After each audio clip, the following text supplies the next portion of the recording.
All sports, all plays. Yeah. All sports, all plays. All sports, all plays. 365, we making a plays. You talking the game, get you through the days. We're high in the court, the dime in the lane. Variety topics living the same. All presentation, sports information. Hitting the airways, taking the nation. All sport, all plays, like working your faces. Grace at the field, so tie the laces. All sports, all plays.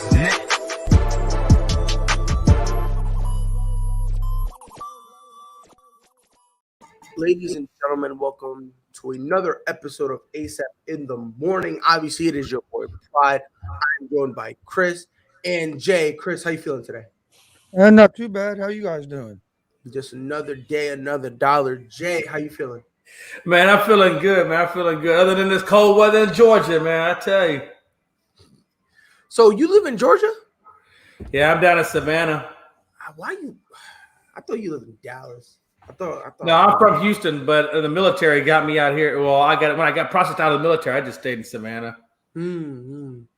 Dustin, appreciate you being here, my guy. Come back whenever you can. Gritty Yuki says, I'm going to say this, F. Urban Meyer, which I don't believe in. Good morning, sleeping. How are you doing? We got a fun show for you guys in store. First and foremost, let's just get this one right out of the way. Aaron Rodgers, we already talked about it, how my guy, poor Aaron, everyone's saying. There was a voter who came out and said, I refuse to vote for Aaron Rodgers because he's a jerk. Arkush kind of went out and had a whole tirade. Aaron Rodgers, then someone asked about him. And by the way, Aaron Rodgers is already I'm trying not to curse, a rude guy. He's already mean. He's already, not caring. So now you give him a reason to be mean. Do you expect him just to be like, oh, shucks, he had a bad day? Like, no. He said he is a bum, an absolute bum, might I add. Which I think that's the funniest thing, because it looked like he wanted to say something else. If you watch it, he wanted to say something completely different, but he was like, I'm gonna stick with bum. This is the exact quote, which I think is kind of funny. I think he's a bum. I think he's an absolute bum. He doesn't know me. I don't know who he is. Nobody knew who he was probably until yesterday's comments. I mean, and I listened to the comments, and to say he changed his mind, and to say he had his mind made up in the summertime of the offseason that I have zero chance of winning the MVP, in my opinion, should exclude future votes. His problem isn't with me being a bad guy or the biggest jerk in the league, because he doesn't know me, doesn't know anything about me. I've never met him, never had lunch with him. I've never had an interview with him. His problem is I'm not vaccinated. Which, could that be part of the problem? Probably. But in my opinion, I don't know. It is completely and utterly hilarious, because not even an hour after that, my guy issued a public apology for Aaron Rodgers. Like the 180 that Hub did was hilarious. It's just wild to me. I'm gonna start with you, Chris. Aaron Rodgers, when he came out and said, because this is the part I really want to hone in on, the last part. Well, not really the last part. It's more like the end of the first part. To say he had his mind made up in the summertime, in the off season, that I have zero chance of winning MVP, in my opinion, should exclude future votes. Is Aaron Rodgers onto something there, or is he just kind of being dramatic because someone says something about him? I think he's onto something there, because these guys can control these guys' legacy. Because if Rodgers gets another MVP, that's going to help his legacy. Not just Rodgers, other guys that are in runnings for MVP, like Antonio Brown with what he's doing. We were talking about in the Hall of Fame. That stuff's going to get held against them, even though I personally don't think it should, because it's supposed to be you go in the Hall of Fame for what you've done on the field.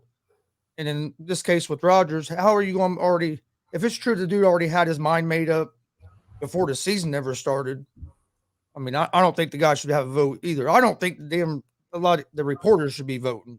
They got to come up with a better system on who's voting, whether it's retired players or a committee from the Hall of Fame or something. They just don't. I'm not saying Rodgers should have maybe called him a bum, but it is funny how quick the guy is doing a 180 and changing his whole tone about it. It definitely is hilarious. I'm not even gonna lie, because this is what I've always had an opinion on. This is just always my thing. If you're gonna come on and critique a guy like that, right, in any way, shape, no matter who it is, you need to understand if you're calling the guy a jerk and you're antagonizing him, he's not then gonna try to take the high road. No, especially I don't, you know what I mean? Especially like, Aaron Rodgers. We've seen it before. Exactly. Like Aaron Rodgers. All right, it was a little bit more than just that, though. Pride that he was talking about. It wasn't just so much he was being a jerk that he was talking about. That was a part of it.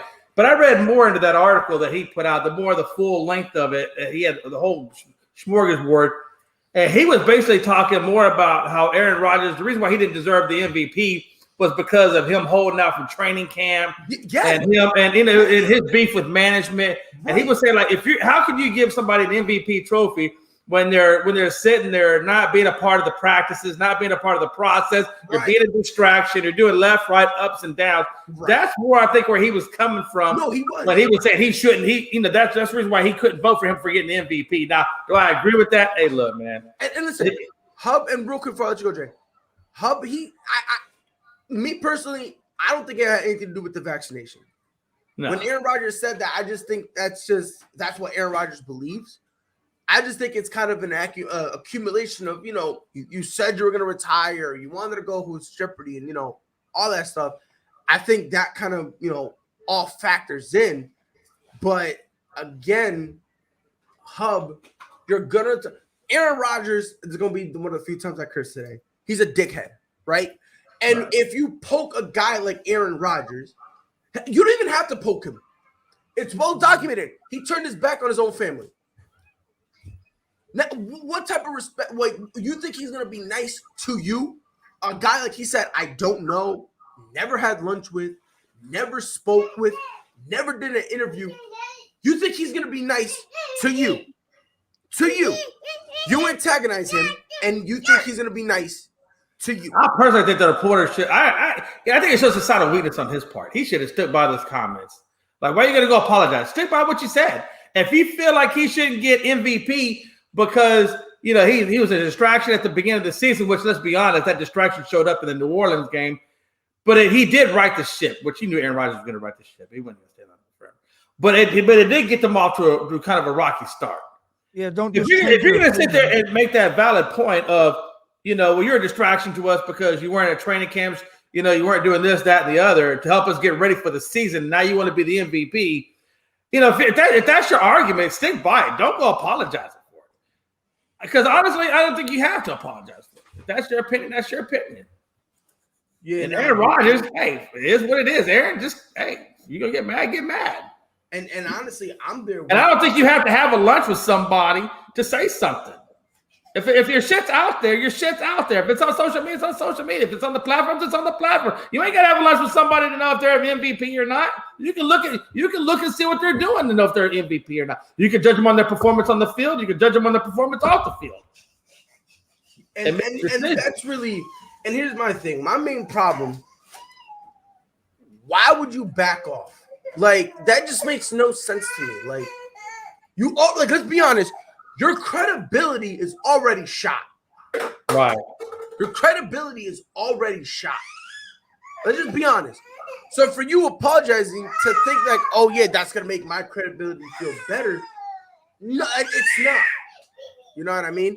Chris, Let me throw one question to you. Someone said a question, why can't we critique and have our opinions about what players do off the field, especially when it affects the teammates and organization? Is it because they're the players with the big names? Basically, this is their question because they worded it weirdly. Why are we not allowed to criticize Aaron Rodgers? Is it because of his big name or is it something else? Oh, I don't have a problem. It's absolutely because of who he is. I think personally, I think people got to learn. Look, if you're going to be in the public eye, you're going to take some damn criticism and just be dealt with it. And look, let's be honest. Nobody should be absent from criticism. If there's criticism, then fine, just deal with it. Yeah, you got to be able to take some criticism, and I don't think there's a problem with criticizing players at all. Now, with this reporter here, when this reporter here, if you're going to criticize somebody, especially if you know. I mean, you got to know who you're criticizing because you're going to get blowback from that guy. Of course, you're going to get blowback, especially with Aaron Rodgers. And then that reporter just made himself look even worse by just backing off of it and apologizing. Right? He should just. You got to stick by it. That's your opinion. That's your opinion. Stick by it. Don't change it because people disagree with you. Right. Let's be honest. Being a reporter, if you're being an unbiased, truthful reporter, they're going to say nobody's going to like you. They shouldn't like you. They shouldn't like you. You should be, because then now you're getting favoritism articles, and which to me, that even destroys your credibility even more because you're not really giving the truth. You're just doing what's happening with Adam Schefter. Like what's happening with Adam Schefter. It came out that, he low-key was putting out certain stories. People were playing favorites with him because he was putting things, certain things out. So look what happened with him. Here's my thing. I don't have a problem with what Hub said. My only issue is when he said that and said that eliminates him from being the MVP. Yeah, it should eliminate him. It should maybe be a factor. If you want to say that, I don't want to be a total freak because you can't deny what Aaron Rodgers has done on the field. Yeah, you can't. You still can't deny that. And so maybe looking at other candidates and what they've done on the field, and then maybe if you have to go to another factor to determine from there, then okay, maybe you bring that in and look at that as well. I can see if you have Rodgers and Brady, you have both of them side by side, and in your mind it's a tie on who's MVP. Then I can see stuff like that being a factor, right? I don't think you could just come out and say, "Oh, because he's a jerk, he has no chance of winning the MVP." Right, and I really think with these MVP voters, they should really review them again. Like it shouldn't be just to make sure that everybody's on par. That hey, what is your criteria when you're voting? Just to make sure that you're actually getting an honest voter and not somebody who's biased left or biased right. Well, Dustin put in the chat, and I kind of like that idea about have 32 votes and it be each head coach has a vote. Yeah, I can see that. I think the head coaches should vote. I never really liked the whole writers thing either. I think I like the whole head coaches voting for it. I think I could go more that route, I think, than the writers' perspective. Yeah. Because even like in baseball and any sport, with you give these writers a lot of control by having those votes because some people are not going to vote for people just because of their personal feelings. I guess that can happen with coaches as well too. But you can even do a mix. You can take the 32, divide it in half, and then say, okay, 16 coaches, 16 journalists. And then maybe you vote on who the coaches are that are going to be there, and you vote on who the journalists are going to be there, and then maybe those 16 those 32 then go at it. That way you got a little bit of press and you got a little bit of the coaches, and you're good to go. And I wouldn't be surprised or be mad if they divided it by 3 ways and did 8, and 8, or whatever the case, whatever. I'm terrible at math, but just divide the 32 up by half or by 3 and put players in there. And get a player's perspective. Or why not? Well, what about maybe picking some guys from the Hall of Fame? Yeah, you can. You can go that. Yeah. Well, you can mix those Hall of Fame guys in with the reporters. Yeah. Make that half, and then have the. You know what I'm saying? But you can do it 3 different ways. I mean, and that way you get a good eclectic mix on who should really be the MVP from 3 different perspectives. Okay, so you're saying have maybe 8 active players. Yeah, I would have 8 active players, 8 active coaches. And then take the other whatever's left over and divide that amongst former Hall of Fame players and reporters, and then go that direction. I like that, the player aspect of that, because like you said, because I think you're going to get a truer MVP that direction rather than going. Let's say all coaches are all reporters. Yeah, I agree with that, especially the player aspect, because you get players in there like that. They know what they're looking for an MVP. Most players are going to be honest who the MVP is. I think when you get all those buy-ins, though, then it really makes it less tainted. Yeah. I think we lost Pride. Do we go to the next topic? Maybe go to the next topic. What? I don't even know what he said the next topic was.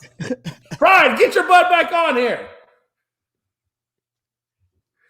Man, we can fill in. We can fill in. What do we got? I think the next one was the next one about Kyrie Irving. Yeah, we could talk about Kyrie. Man, Kyrie Irving, when he come back with 22 points? Yeah, on my Pacers.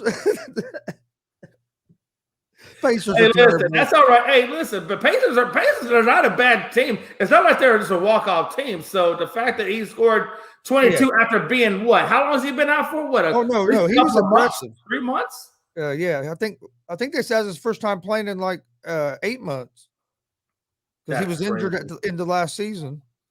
So I guess, to answer the question, what kind of impact will Kyrie Irving have on his team?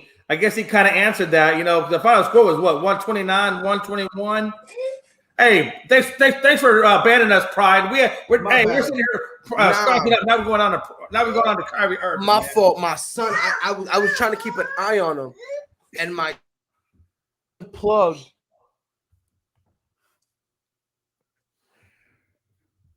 And now he froze. First it's the kids, first it's the restroom, now it's his internet. I think Pride's just having a rough day. Get off to a little bit of a rough start. I think he's getting off to a rough start.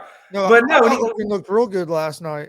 Even though when you look at that though, Kyrie Irving went 9 for 17, 3 rebounds, 4 assists. He was 0 for 2 at the 3-point line.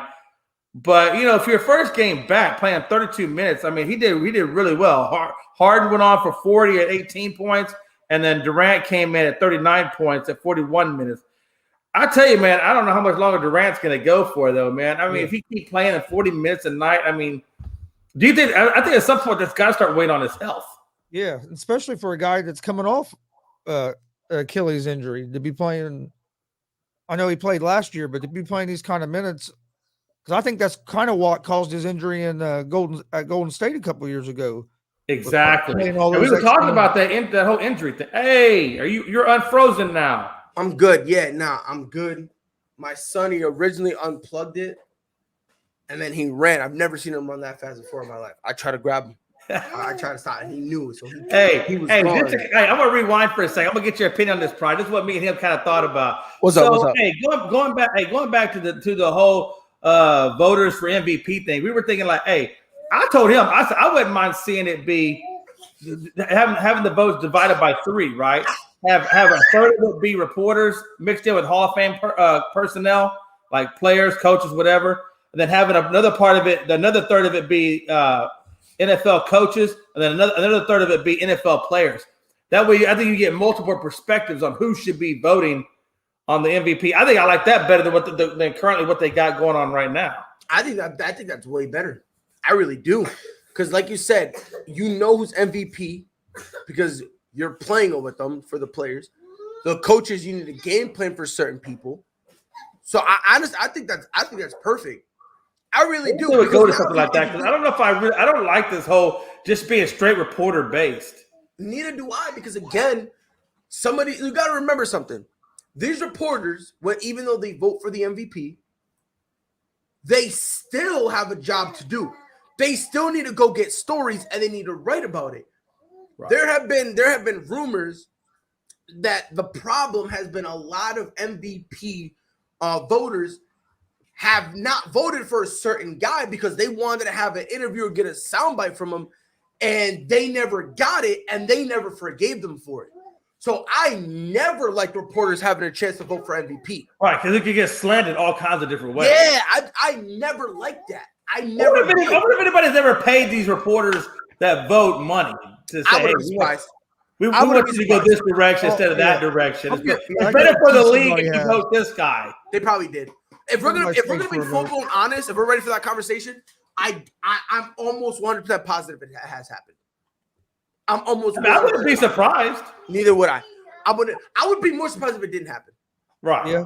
By the way, real quick, so Antonio Brown has released the text messages between him and Bruce Arians saying that he was injured. I don't want to be that guy. I don't. It looks weird. Do with that information as you will. I don't know, man. Did that just come out? Did that just come out now? He did it earlier this morning. This morning? Yeah, he said that. If you go to the group chat, because someone had put it in there. Now it's starting to catch. Because when it first came out, people were verifying to make sure it was legit. That it actually was AB. So now that it's kind of legit from him, they kind of been posting out. And I'm looking at it. And I don't know, man. I don't know. So what exactly was he cut? What is?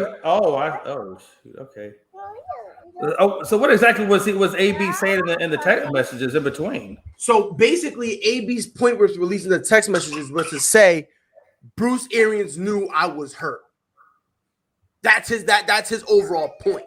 He's trying to say that Bruce Arians knew I was hurt and he was trying to force me to play, and that's why I had gotten cut. Because he says he got cut, but again, you know what? But here's the thing, right, Pride? Here's the thing.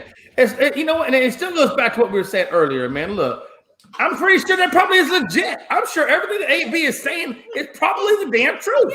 The problem with the whole problem with it is not about that. The problem is about how AB handled it. And that's my thing. And Freddie, because Freddie was mad, and he was saying that, we need to be careful about it. I'm like, look, for all we know, I said, let's say it's true. Let's say AB said I was hurt. And let's say Bruce Arians said, if you're not going to play, get out of here. Let's say that happened, right? Right. That doesn't then go, and that now delegitimizes everything you're saying, because think about it. He's jumping around on the thing, and the ends are trying to make a whole spectacle. And I'm like, look, man, when you do that, you're now damaging the story you're gonna tell, because people are gonna ask you. You're now damaging your credibility. Every part of it. Yeah, and again, I don't know what Bruce Arians said to him. It's possible that Bruce Arians said, if you're not gonna play, get out of here. That's legit possible.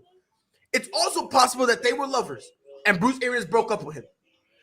I mean, I don't know what was said, but what I know is this: AB made a scene. Yeah. Oh, he made a big. He didn't even make a small scene. I mean, he made the biggest scene you can do. Because my thing is, if AB had, and this is what I'm saying, the best thing AB could have done, just if you want to take your helmet off, that's fine. Calmly walk off. Try to go back to the locker room, and if you're done, take your stuff off there, put away, boom. Because now if that happens, now we're like, okay, you know what? He handled it better. He didn't make a huge spectacle about it. Go ahead, Jay. He didn't make a whole song and dance about it. Now, if Bruce Arians truly did say, I don't care if you're hurt, get out there.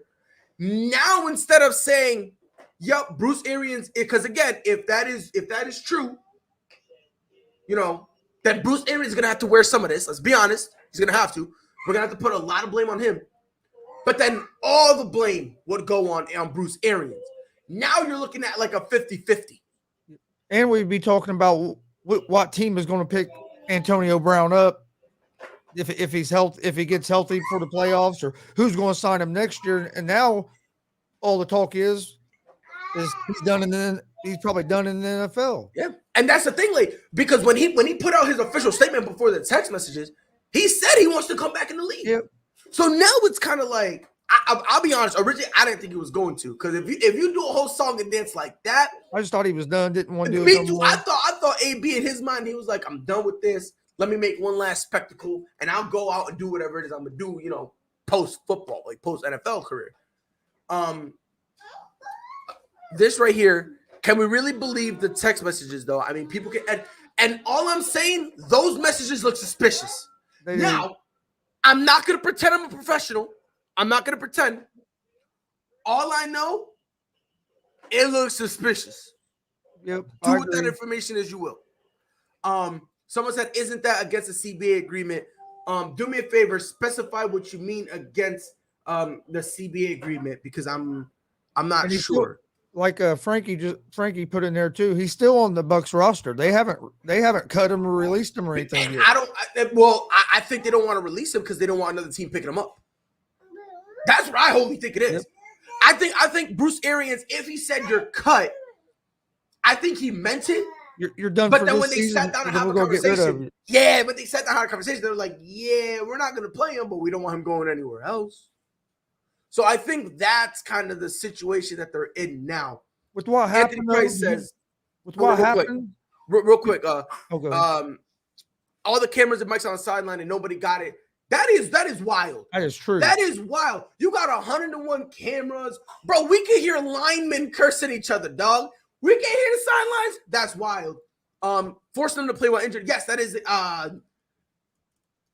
that against the CBA? It has to be. It got to be in there. I would say it is. Yeah, ain't no way something like that would not be in the CBA. There's no way. He could have followed that with the CBA and gone that route and been better and not made the scene, and he probably would have had some leg to stand on. He could have. He really could have. He could have filed with the NFL Players Association. Yeah, and that's the thing. And that's the thing. Good. If somebody there would back up his story and go to the CBA thing, handle it that way. I would have been if Antonio Brown legitimately felt like, again, if he's telling the whole truth. And there is, because again, I'm gonna say there is something in the CBA. I'm going to because there's no way there's nothing like that. Yeah, there has to be some kind of player protection in there. Yeah. If I understand correctly, the text messages that AB put out there, that was the text message he said when he was talking to Bruce Arians a couple days before the Jets game. So that is like those messages are recent. Like they are extremely, extremely recent. So it says Friday. Yeah. So it was the Friday that just passed. Then it was Sunday that they played and that whole thing went down. But again, I don't look Bruce Arians. I'm gonna say right now, if Bruce Arians, if it comes out that Bruce Arians, because we also need to talk about this second part because we're focused solely on Antonio Brown. If Bruce Arians was really trying to force Antonio Brown to go play, and AB was saying, I'm injured, and it's true that they had to shoot him up and he couldn't handle it, and he was still trying to force him, Chris, is this a fireable offense? I think so. If he could prove that he was forcing players, I'd say he'd probably get fired and probably even maybe face a suspension from the league. I mean, look what they done to Sean Payton and them guys when they were supposedly paying players to that bounties. So all that came from that. I could see something similar if they could prove that Arians is forcing players to play especially if the doctor. That's the thing, though. But did he have was it the team doctor that cleared him, or was it one of his own doctors? Did anybody clear him to play? It should have been the team doctor. They were talking about they were saying the team had cleared him to play. So it's got to be the team doctor. I'm not mistaken. It wasn't the team doctor. It was like the medical, the medical trainer was the one that cleared him. Because now they're saying that if Antonio Brown wants to get released, he's got to go see their team doctor. So that's you're either going to see the team doctor twice, which makes no sense whatsoever because why would you need to see him again? But you know what? And that makes sense. So if the trainer is the one telling you that you're good, I'm not going to trust no damn trainer. I'm a professional athlete. What's the trainer going to know? I'm sorry, I need a little bit more expertise than the trainer. Yeah. I mean, if we're going to be honest, like if I'm AB, I'm going to know, but here's the weird part about it. That's what I'm saying. Okay, go to the flea market, get a damn, and get a little physical at the flea market, and come back. But here's the part you got to take into context too. When a player gets injured on the field and they go into the medical tent, who's checking them out there? Who's giving them the all clear? It's the medical trainer. That's not the doctor or anything. That's the medical trainer. So when they're saying that someone's questionable, it's the medical trainer that either gives them the yes or the no. You know what I mean? So that's kind of where it's like a weird spot. You trust them to make the in-game decisions, but then out of game you don't. It's just weird. But I think they should. If I'm a player though, and even if the trainer says I'm good to go, and I know I'm not feeling good to go, I might challenge a trainer's perspective on that. Because nobody knows your body better than you do. And but where I disagree with that is when you go and step on the field. You know what I mean? Like so let's say all this happened Friday, right? And the medical trainer checked him, and AB was like, man, I still don't, because according to what he said, he was feeling hurt up to that game and he wasn't sure, right?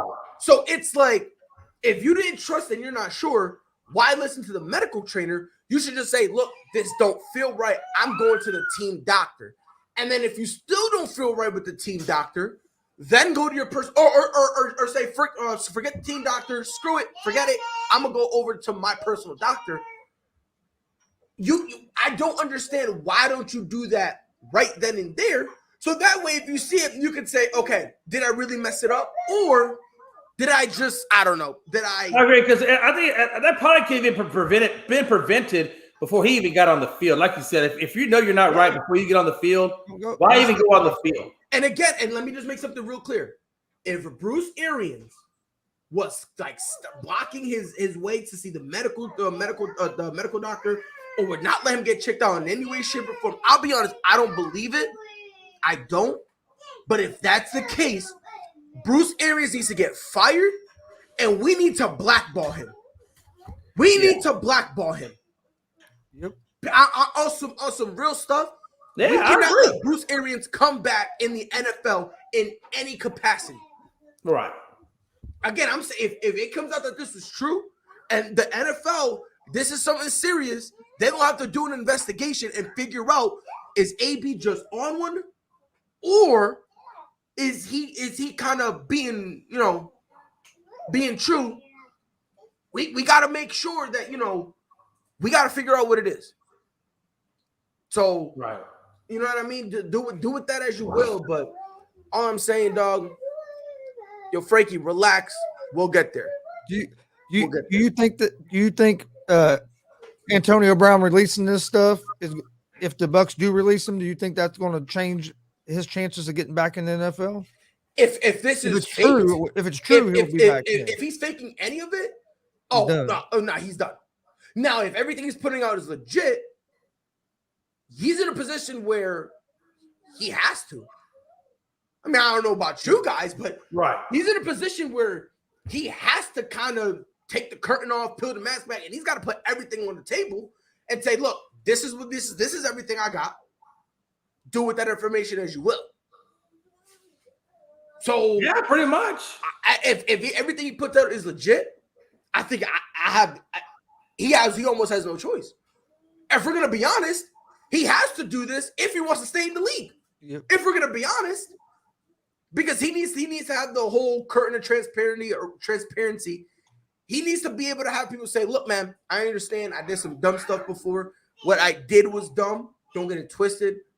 But this ain't AB just doing AB things. Look what happened. Look how we got to this point. And again, do I agree with how AB handled it? No. But I do think we're going to have to start figuring out how he got to that point. Because again, if Bruce Arians really forcing dudes to play while injured, and I'm talking about him forcing it, saying like, if you're not doing it, you're cut. We got to get him out of here. I like Bruce Arians and all, but that's going to have to be a conversation that we need to have. But yeah, no, I just saw those text messages. I read them. I laughed. Let's see what happens. Moving on to the NBA. Kyrie Irving came back, and it made no difference. None. They beat the Pacers by 8, and Kevin Durant still played 40-plus minutes. I was told, Jay, when they bring Kyrie Irving back, the reason they wanted to bring him back is the monitor to cut back. So that way Kevin Durant isn't playing. Hey, they didn't cut back. They didn't cut back nothing. They accelerated. Look, I was told they were going to bring Kyrie Irving back and 41 minutes from Kevin Durant. Right. 41. I got Kevin Durant on my fantasy, so bro, please play 45. I don't care. Play 50. Play an hour. I don't care. Right. I don't care. Do whatever it is you want to do, bro. As long as you're giving me fantasy points, I don't care. I ain't gonna complain. But I will say this: a lot of people were, and now when I say people, I'm talking about Nets fans. They were excited with Kyrie Irving coming back. He gave them 22 points, 3 rebounds, 4 assists, 3 steals with a block, 2 turnovers. He had 19 from 17 from the field. Didn't hit a single 3-pointer, but he only shot 2. It's not like, he was trying to force it or nothing. 4 for 4 from the line. So with all that being said, Kyrie Irving back on the Nets, does it make any difference considering that the next 2 games are in Brooklyn and Kyrie Irving is going to be out yet again? Yeah, and that's what I was trying to. I don't think it make. You know what? I don't think it's going to make too much of a difference. Only for the fact that they've been playing without him to begin with, and so it will make him better when he's with them. But at the same time, and they've got second place, almost first place without him, not even being there. So I think I think the person will be okay. Yeah, right now they are second. They had first for a while. They didn't have the number 1 seed in the East for a little bit. Chicago now has it. They are a game and a half ahead of Milwaukee for the 2nd seed. Right. Now, where it could have made a difference is if they had limited Durant's minutes and limited Harden's minutes in against the Pacers. Where they had those opportunities to rest their other stars when Kyrie's back. Now, that could make a difference for the games when, like you said, when he's not there. Right, because of the fact that they're keeping their minutes the same or accelerating them. I don't know, man. To me, that's kind of defeating the point of I thought having Kyrie. Exactly, because here's the part that blew my mind, right? So Kyrie Irving, he played 32 minutes. 32 minutes. I watched some of the game. To me, Kyrie Irving did not look slouchy. He didn't look sloppy. He didn't look, it didn't look anything crazy, There were a couple moments that he kind of looked a little bloated, but not to the point that he looked completely and utterly out of shape where you couldn't have him out there.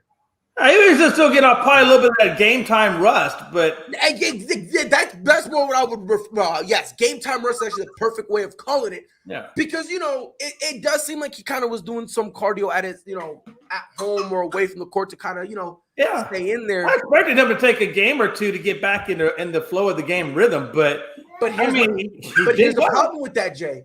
A game or two to a normal NBA player would be, because I just want to make sure that I'm saying all this correctly. I'm pulling up their schedule just so that way we're working with. Yeah, he don't play for like four more days before Irving will play again because that's their next road game. Exactly, because look, two more games would have been yesterday and tomorrow for a normal player. Let's say a James Harden, a Kevin Durant, a Patty Mills. For Kyrie, he's missing tomorrow's game, home against the Bucks, which, if the Bucks win, closing that gap. And they're either going to miss on Sunday the Spurs game because they're hosting the Spurs, which I don't think for the Spurs they might not need it, but the way the Brooklyn has been playing to beat the Spurs, they probably need Kevin Durant to have, on average, 47 minutes. Right. Then after that, so what's today? Thursday? Yeah, it's 6. So today, Friday, Saturday, Sunday. So it would be 4 days, like Chris said, before he plays again, because then he doesn't play again until Monday when the Nets are at Portland. Then the Nets are at Portland. After that, the Nets are at Chicago. Then after that, they have another 2-game homestand. Right. He'll play 2, then sit out 2. Yep. So it's like this. How much is he going to be able to help the Nets even in the playoffs where if he can only play on the road? And here's the question I was going to ask you guys. If you're Brooklyn, do you consider throwing some games and dropping down to the 6th seed? I consider it. Well, I consider it because games down now, the road. because if you have home court advantage, you You're lose losing Kyrie Kyrie. for 4 games. Instead of you being a 6 seed, yeah, you don't got home court advantage, but at least for 4 of those 7 games, you got your big 3. And that's what I was talking about, man. You know, I realize Kyrie is a great player and things like that, but I still think that he almost holds that team hostage in a sense, man. Like, I'm not going to get vaccinated, so you only give me part of the time, and part of the time means you're going to have to suffer and go down to the 6th seed so that way I can play. Man, that's bullshit. I hate this whole thing, man. I hate it all with Kyrie, man. He could have not. He could have easily, and I mean this hardly. They could have easily. They could have easily traded him. The Nets deserve some blame of what they're doing, because I'm telling you right now, I told you, I was like, look, bro, you got to be careful. Kyrie Irving. I don't care what no one says. Kyrie Irving is not a franchise dude. Yeah. I don't care what anyone says. He's not a franchise guy. He's not. You know what I mean? He's not a top 10 player. He's not a guy that you desperately need. Right. He's not I kind of think Klay Thompson is going to have a bigger impact with the Golden State Warriors because he's there all the time. They can build the chemistry. They don't have to throw games with him. And he comes in and he knows his role. He fills that role perfectly. And here's the funny part about it, because I was talking about this earlier. If somehow, because right now the Knicks, they're 11th, so they're out of the play. But let's say somehow they get in the playoffs. If they get matched up with Brooklyn, Kyrie Irving is completely and utterly useless. Right. Because he can't play in New York. So home away, so those 7 games, he's out. Let's say they get to the final. And by the way, all this is assuming, because eventually Chicago is probably going to have a mandate. And if they do, that's another 7-game series that Kyrie Irving is completely and utterly useless for. So now, let's say somehow the Lakers get it together and make the finals. Guess what? That's in California. That's another team that Kyrie Irving will not be able to play against. Golden State, another team that they would not have Kyrie for. So it's like, yeah, congratulations, you're doing all this stuff to get Kyrie, you get Kyrie in here to get to the playoffs. The way things are going right now, there's going to be full playoff series that Kyrie Irving wouldn't even be able to play in. Yeah, I think the Nets would have been better off trading him. But who was going to trade for him? It would a team with no playoff aspirations.